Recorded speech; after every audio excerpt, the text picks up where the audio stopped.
bien, en primer lugar, muchas gracias a Buena Prensa, que ha tenido la delicadeza y para mí el honor de publicar estas notas.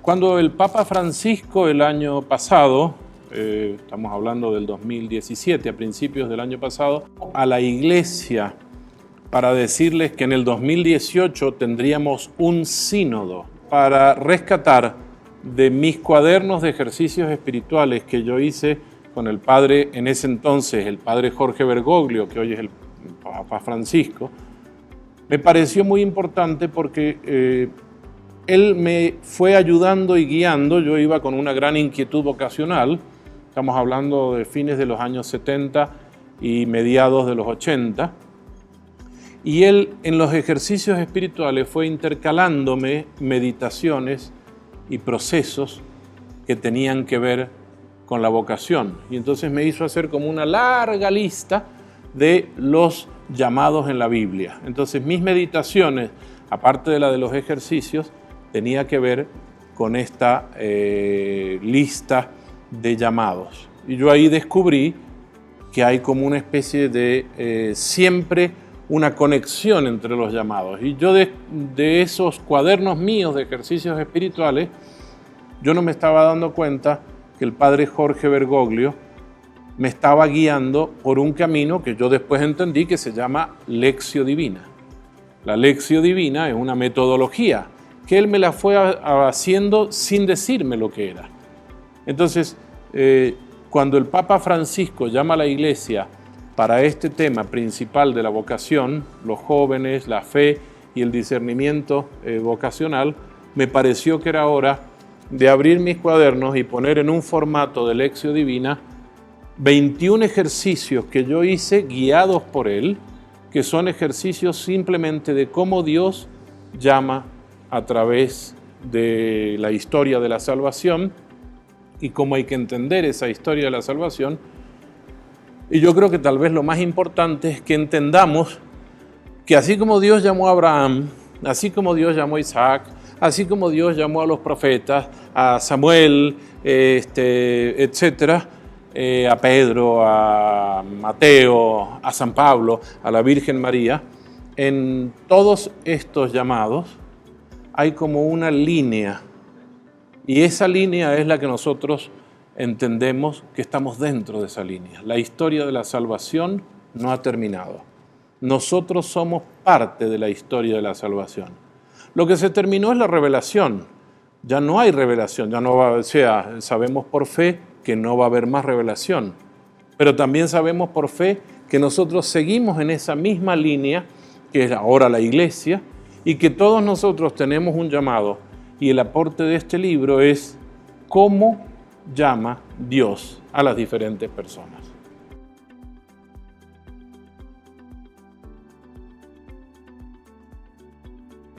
Bueno, yo había estudiado en un colegio de los padres jesuitas en Mendoza, Argentina. Último año de lo que aquí en México se conoce como la preparatoria.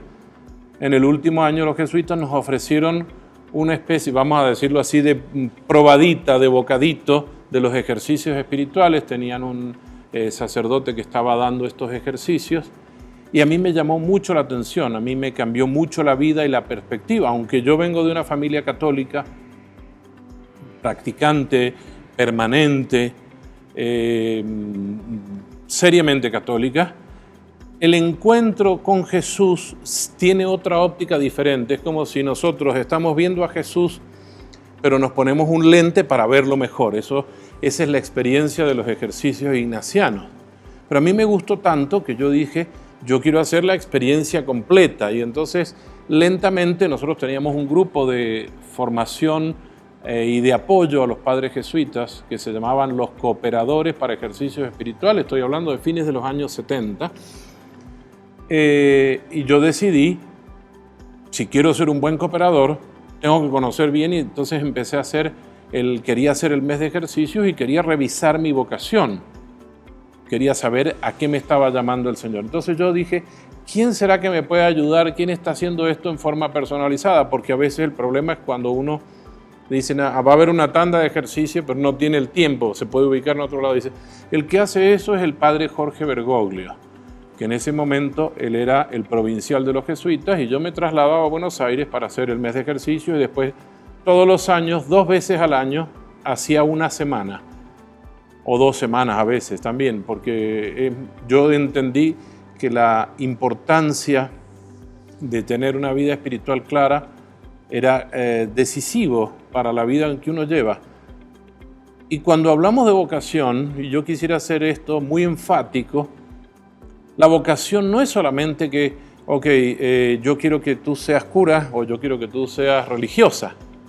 No, sino la vocación es a qué te llama Dios en tu vida, con tus dones, con los talentos que Dios te ha dado a ti, a qué te llama a construir en la iglesia. Porque nosotros estamos construyendo, como decía recién, la historia de la salvación. Entonces el padre Jorge fue decisivo para que yo tuviera una gran vocación de evangelizador. Yo soy un evangelizador. Si a mí me preguntan o dicen quién es Ricardo Grosona es un evangelizador de tiempo completo que se dedica a formar agentes de pastoral. Esta es mi vocación y no lo hago dentro de una orden religiosa o de una congregación. Nosotros tenemos una fraternidad muy pequeña, muy sencilla, que nos dedicamos a dar formación a líderes de agentes de pastoral, a jóvenes, a misioneros, y les dedicamos ese tiempo especialmente a entender cómo es el uso de la Biblia. Y yo creo que sí, el padre Jorge Bergoglio tuvo muchísimo en mi vocación de decisión a ser una persona laica, dedicado 100% del tiempo a la evangelización.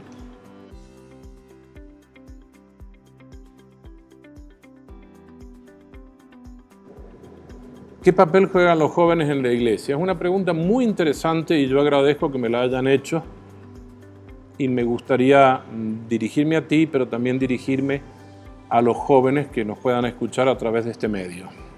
Hay una errónea concepción de que el joven, como todavía no tiene una gran experiencia, tiene que ser sumiso, tiene que ser ordenado y disciplinado a todo lo que los adultos le decimos. Y el Papa Francisco, en esa gran libertad que tiene de su expresión personal, preparando el sínodo, llamó a jóvenes de todos lados. Él no quiso que fueran jóvenes con una experiencia, yo soy prenovicio de tal congregación o de tal orden, o yo soy alguien que está directamente dirigido hacia irme a la vida religiosa. No, el Papa llamó a jóvenes y dijo, el sínodo va a ser para los jóvenes. Y él llamó a jóvenes que no son católicos y a jóvenes que no son creyentes, porque él quiere escuchar, y esto es una de las cosas que a mí me maravilla, saber que nosotros estamos trabajando para jóvenes. Entonces, a veces, yo digo, nuestra visión en la iglesia es como un poquito limitada. Somos, en geometría, ¿se acuerdas que veíamos los ángulos y había uno que era el obtuso? A veces somos obtusos en nuestra mirada y creemos que cuando hablamos de los jóvenes estamos hablando de los muchachos y chicas que van a misa los domingos y que a lo mejor se juntan en el grupo juvenil, que de eso tendríamos que hablar mucho tiempo también, de cómo está funcionando la pastoral de los jóvenes hoy en día. Pero no, nosotros estamos hablando de los jóvenes. ¿Qué papel juegan los jóvenes? Los jóvenes hoy en día tienen que entender que la iglesia está poniendo en sus manos estas 2 grandes palabras que ya nos dio el documento de Aparecida: ser discípulo para llegar a ser misionero. Curiosamente, aquí en México hay muchísimos grupos de misioneros, pero esos misioneros salen, pero no son discípulos, y esto es una de las cosas que yo tengo que aclarar bien. Mucha gente sale porque dice, voy a hacer una obra de bien en una comunidad muy pobre, voy a ayudar en esto, pero no son realmente seguidores del Señor. Una cosa es ir a misa, una cosa es haber pasado por el catecismo y otra cosa es ser un discípulo constante que está detrás de un maestro que se llama Jesús, el Cristo, el Señor. O sea, yo tengo que conocer a Cristo y mantener una relación personal con Él diaria, como la que llevo con mis grandes amigos. Yo no puedo tener un amigo que dice, ay, es un gran amigo mío, ¿y cuánto hace que no se escribe? Y hace como 6 años. Eso no es, ¿cómo es que se llama? Una práctica de seguimiento en la amistad. Yo hablo de esto, el Papa nos dejó un video, casualmente, para los jóvenes que hacen la lección divina. Yo le pedí un día en una relación de diálogo amistoso que yo llevo con él, en la Casa Santa Marta, él me dice, bueno, tienes la bendición para andar haciendo este trabajo. Y le digo yo, ¿y de dónde la tengo? Entonces él, le digo, hagamos un video.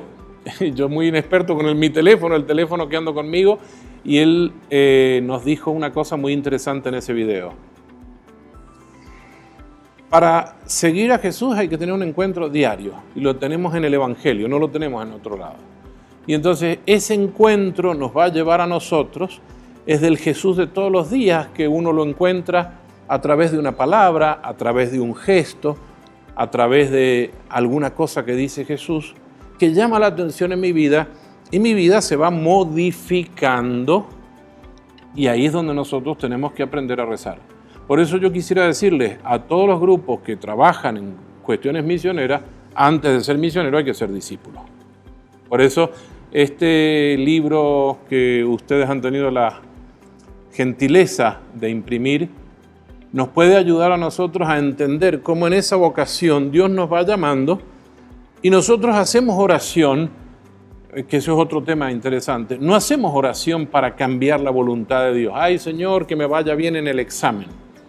No, hacemos oración para decirle, Señor, dame la fuerza necesaria para estudiar y que obviamente se refleje en el examen que me tomará el maestro. Pero la vocación y el encuentro con Jesús es una cosa personal que me va moldeando a mí. Yo debo ser una arcilla blanda y esto es lo que nos hace la oración. Entonces, a medida que tú te encuentras con Jesús, es la medida en que te transformas en misionero, de discípulo en misionero. No se puede ser misionero, y esto quiero dejarlo aclarado, si no se es primero discípulo.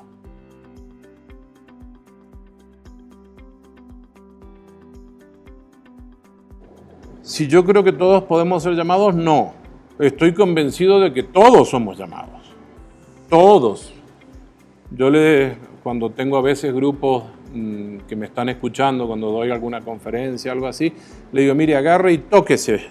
¿Está vivo? Sí. Entonces Dios quiere algo para usted. Si está vivo es porque Dios le tiene una misión. Y todos nosotros tendríamos que revisar muy cotidianamente cuál es la misión que nos ha llamado. Mucha gente dice, bueno, yo ya me casé, formé una familia cristiana, hasta aquí llegué. Mis hijos fueron al catecismo, tomaron la primera comunión, como sea, hicieron la confirmación, yo ya cumplí. No, pero esos son los primeros escalones. Ahora usted como papá y mamá de familia, estoy hablando de personas adultas, o como personas jóvenes que están a cargo de otros jóvenes, siempre Dios nos llama a revisar, y esto es lo interesante, a revisar. Nunca tenemos cumplida la vocación. Lo que nosotros tenemos que estar es en camino. Yo hago un ejemplo muy sencillo con el GPS. Hoy en día nosotros todos usamos los teléfonos. En los teléfonos casi todos tenemos esas aplicaciones para ir de un lado al otro y uno le pone yo quiero llegar a tal lugar y bueno, uno va yendo, uno sabe a dónde tiene que ir. Pero el que yo tenga la aplicación y sepa que estoy yendo no quiere decir que ya llegué. Yo tengo que seguir eso, seguir los pasos. Y los pasos nos los ha dado el Señor muy claramente en la Biblia. Por eso, poner a distribución este pequeño libro muy sencillo nos va a ayudar a saber cuál es nuestro destino. Y aunque encontremos obstáculos en el camino, nosotros tendremos que rodear el obstáculo y así como rodeamos el obstáculo, el GPS nos va a decir recalculando la ruta. Amigos, amigas, no nos centremos en los obstáculos a la edad que tengamos, seamos jóvenes, seamos adultos jóvenes, seamos adultos mayores o lo que sea, siempre tenemos que recalcular y no le tengamos miedo a recalcular, decir, ay, me equivoqué y entonces vienen todos los complejos de culpa de que nos equivocamos de camino y entonces el Señor ahora quién sabe. No, eso tendríamos que dejarlo de lado y de ser humildes para volver a mirar el GPS, que es la Biblia, con esta perspectiva. No hay que leer la Biblia por leer la Biblia, hay que leer la Biblia como un GPS que me guía, me orienta, y si me equivoqué o había un obstáculo en el camino, como puede ser que se nos atravesó un camión en el camino y yo tengo que dar vuelta, así de esa misma manera nosotros queremos llegar a encontrar cuál es esa meta y recalcular permanentemente. Nuestra vida es recalcular permanentemente. Y lo que nos ayuda a esto es a saber que no hay edad para la vocación. Y se puede empezar o reempezar o recalcular tu vocación aun cuando seas abuela, porque se puede recalcular la forma en ser cristiano.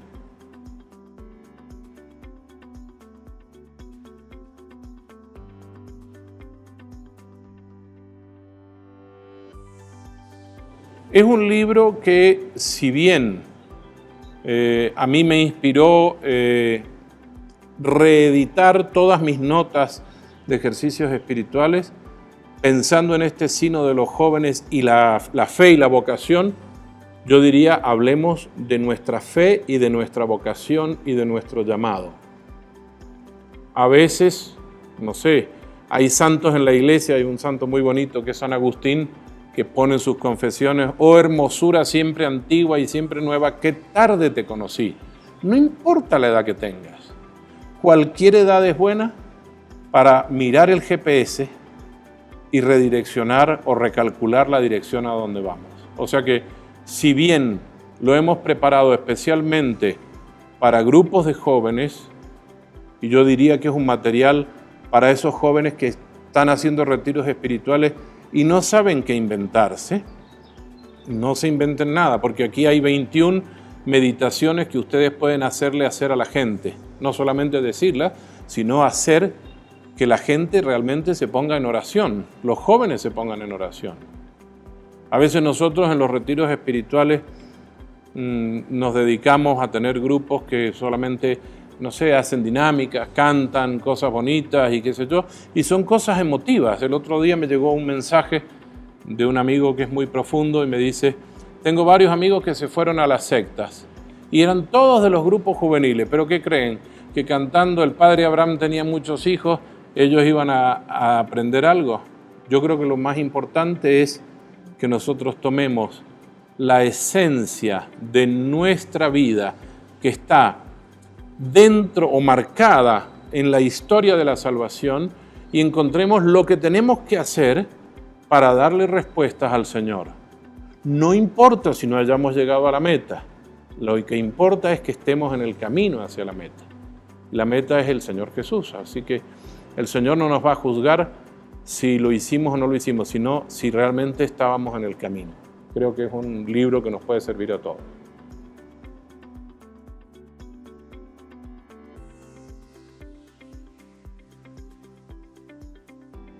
Yo creo que ha cambiado mucho por muchos temas. El primer tema creo que sería la hiperproducción de material que se ve, por ejemplo, en las redes sociales.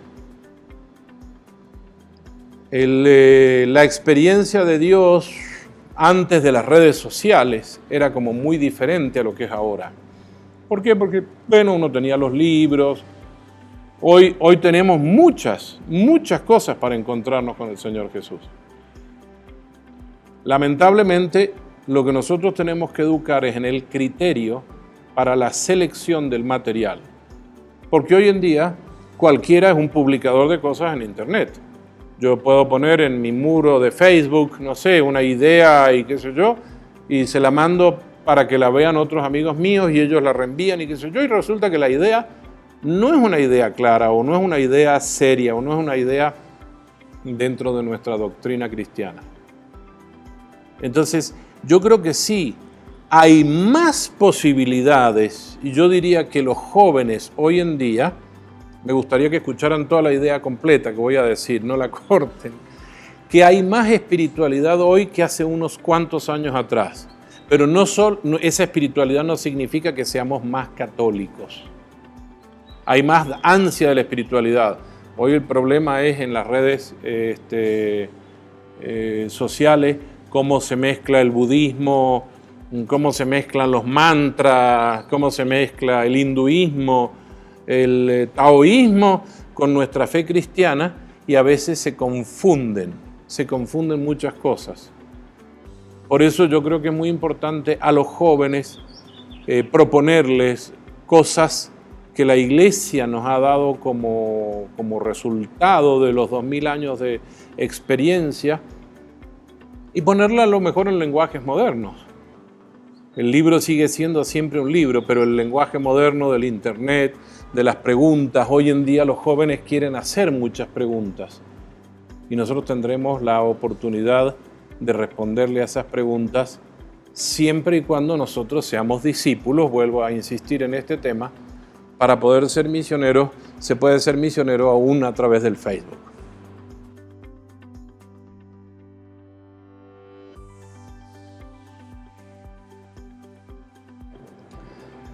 Hoy en día, gracias a la tecnología, yo cuando era joven jamás me imaginaba que llegaríamos a esto. Nosotros veíamos los supersónicos y veíamos que Supersónico trabajaba en una oficina y el jefe le llamaba y lo veía por un videollamada que hoy tenemos. Y decía, eso no va a llegar nunca. Y hoy lo tenemos todos en nuestros teléfonos. Es decir, la tecnología tiene un papel importantísimo. Pero mi sugerencia en el uso de la tecnología es cuál es el criterio para el que yo uso esas redes sociales. Si una persona, a mí me toca conocer muchos jóvenes, lo que ponen son solamente, miren lo que desayuné hoy, y ponen, no sé, cereales y una panqueque que hizo, no sé, algo así, y esos son mis cosas, y después miren el traje de baño que estoy usando hoy porque llegó el verano y estoy en la playa, y miren que me bronceé mucho. Eso está, la red social, si no está bien usada, termina siendo una especie de manifestación al hedonismo y a crear en los demás falsas expectativas de felicidad. Yo creo que nosotros podemos ser evangelizadores a través de nuestras redes sociales con todo el material, muchísimo y riquísimo. Por ejemplo, ustedes en Buena Prensa tienen una aplicación para hacer el discernimiento espiritual del día. Yo creo que es una cosa excelente. ¿Por qué no compartir eso en nuestras redes sociales? Encontré esta aplicación para hacer un discernimiento de mi día, una forma de elección. Encontré esto de la lección divina del día, encontré esto del evangelio del día. Hoy estuve en oración y el Señor me dijo tal cosa. No hace falta que diga, estoy aquí en la Basílica de Guadalupe. No, eso también es importante, pero lo que importa es no solo ese hedonismo que han creado las redes sociales, porque están creando otro arquetipo de joven, al cual los sociólogos cristianos estamos estudiando cómo llegar a ese nuevo joven que se relaciona más con las redes sociales que con otras cosas. Yo creo que sí se puede y que cada uno puede dar su testimonio. Pero vuelvo a recordar, para ser misionero en la red social también hay que ser discípulo. Se puede ser discípulo a través de la red social, pero hay que ser un discípulo para transmitir eso que nosotros hemos encontrado, valga la redundancia, en el encuentro con Jesús.